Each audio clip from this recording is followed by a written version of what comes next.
Hello అందరికీ నమస్కారం. అందరు ఎలా ఉన్నారు? నేను బాగున్నాను. మీరు కూడా బాగుండాలని ఆశిస్తూ ఉన్నాను. పుచ్చకాయలు, వాటర్ మిలన్ ఈ వేసవిలో మనకి విరివిగా దొరికేటటువంటి ఫలాలలో పుచ్చకాయ ఒకటి.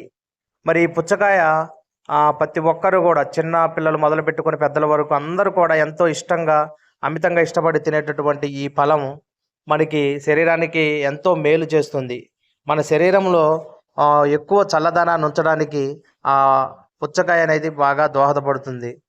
అయితే ఇలాంటి పుచ్చకాయలో అనేక రకాలైనటువంటి పోషకాలు ఉన్నాయి. ఏ విటమిన్, సి విటమిన్, తర్వాత అనేక రకాలైనటువంటి క్యాలరీస్ ఉన్నాయి. ఎన్నో విటమిన్లు కలిగినటువంటి ఈ ఫలాన్ని మనం తినడం ద్వారా మన శరీరంలోని వేడిని తగ్గించుకోవచ్చు. ఎర్రగా నోరూరుతూ ఎంతో తియ్యదనాన్ని, ఎంతో కమ్మదనాన్ని కలిగించేటటువంటి ఈ పండుని చాలాసార్లు మనం ఏం చేస్తామంటే ఈ వేసవికాలంలో ఎండవేడివి తట్టుకోలేక ఫ్రిడ్జ్‌లో పెట్టడం జరుగుతుంది. ఇలా ఫ్రిడ్జ్‌లో పెట్టినటువంటి ఆ వాటర్ మిలన్‌ని తినడం ద్వారా అనేక రకాలైనటువంటి ఆరోగ్య సమస్యలు మనం ఎదుర్కోవాల్సి ఉంటుంది. కాబట్టి ఫ్రిడ్జ్‌లో పెట్టి మరి ఆ చల్లగా నోరూరిస్తూ తినడం అనేది మనకి సాధారణంగా వేసవి కాలంలో ఉష్ణోగ్రతలు ఎక్కువగా ఉంటాయి కాబట్టి మన శరీరం ఎక్కువగా చల్లదనంగా ఉండేటటువంటి ఆహార పదార్థాలు తినాలనేటటువంటి కోరిక ఆ యొక్క ఇదనేది ప్రతి ఒక్కరికి అది సర్వసాధారణం. అయితే అలా తినడం ద్వారా మనం కొంత చాలా వరకు పోషకాలు అంటే ఫ్రిడ్జ్‌లో పెట్టి ఆ చల్లదనం వంటి పుచ్చకాయ తినడం ద్వారా మన శరీరానికి అందించేటటువంటి ఆ యొక్క విటమిన్స్, ఆ యొక్క పోషకాలు అవన్నీ కూడా మనం కోల్పోవడం జరుగుతుంది. కాబట్టి సాధ్యమైనంత వరకు మామూలుగానే సాధారణంగానే పుచ్చకాయని తింటే మాత్రం అది మనకి శరీరానికి చాలా రకాలైనటువంటి ప్రయోజనాలను కలగజేస్తుంది. ఇంకా ఈ పుచ్చకాయలో అమైనో ఆమ్లం, సిట్రులైన్, తర్వాత మన యొక్క బ్లడ్ ప్రెషర్‌ని అంటే బీపీ ఉన్నటువంటి వాళ్ళు కూడా నియంత్రించేటటువంటి బ్లడ్ ప్రెషర్‌ని తగ్గించేటటువంటి గుణం ఇది కలిగి ఉంది. తర్వాత మన శరీరంలో యొక్క రక్తం మంచిగా ప్రవహించడానికి తర్వాత నైట్రిక్ యాసిడ్ ఆ ఉత్పత్తి ఆ యొక్క నైట్రిక్ యాసిడ్ అనేటువంటి ఆ ఎంజైమ్‌ని మనలో ప్రేరేపిస్తూ ఉంటదనమాట. ఇంకా ఇది మన శరీరంలోని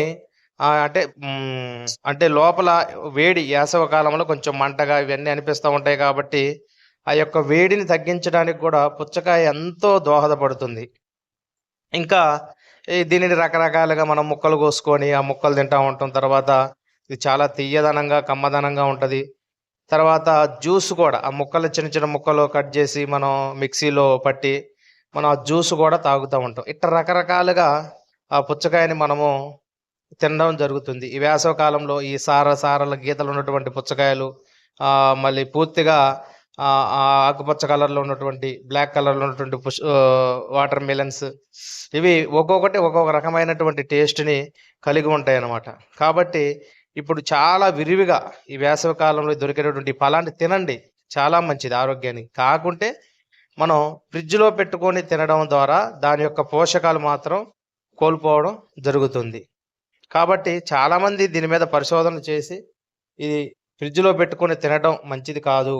సాధారణంగానే దీనిని తినాలి అని అనేక మంది చెప్పడం జరుగుతుంది. సరే ఏదేమైనప్పటికీ ఆయా కాలాల్లో, ఆయా సమయాల్లో దొరికేటటువంటి ప్రతి ఫ్రూట్ కూడా మన ఆరోగ్యానికి చాలా మంచిది. మన జీర్ణ వ్యవస్థ మెరుగుపడుతుంది. తర్వాత మనకి డైజెషన్ ప్రాబ్లమ్ కూడా ఉండదు. అలాంటి పీచు పదార్థాలు, ఇలాంటి రకరకాల పండ్లు తినడం ద్వారా మనకి డైజెషన్ సిస్టమ్ డెవలప్ అవుతుంది. మనకి మోషన్ కూడా ఫ్రీగా అవుతుంటది. కాబట్టి ఈ వేసవి కాలంలో మంచి చల్లదనాన్ని, కమ్మదనాన్ని, తియ్యదనాన్ని, అనేక రకాలైనటువంటి పోషకాలు కలిగినటువంటి ఈ వాటర్ మిలన్‌ని తీసుకుందాం. మన ఆరోగ్యాన్ని పెంపొందించుకుందాం. దయచేసి ఫ్రిడ్జ్‌లో పెట్టి మాత్రం తినకండి. ఫ్రిడ్జ్‌లో పెట్టి తింటే మాత్రం దాని యొక్క పోషకాలు కోల్పోతాం. కాబట్టి ఈ యొక్క జాగ్రత్తలు మనం పాటిద్దాం. ఈ అంశం మీకు నచ్చినట్లయితే దయచేసి లైక్ చేయండి, సబ్స్క్రైబ్ చేయండి, నన్ను ఎంకరేజ్ చేయండి. ధన్యవాదములు.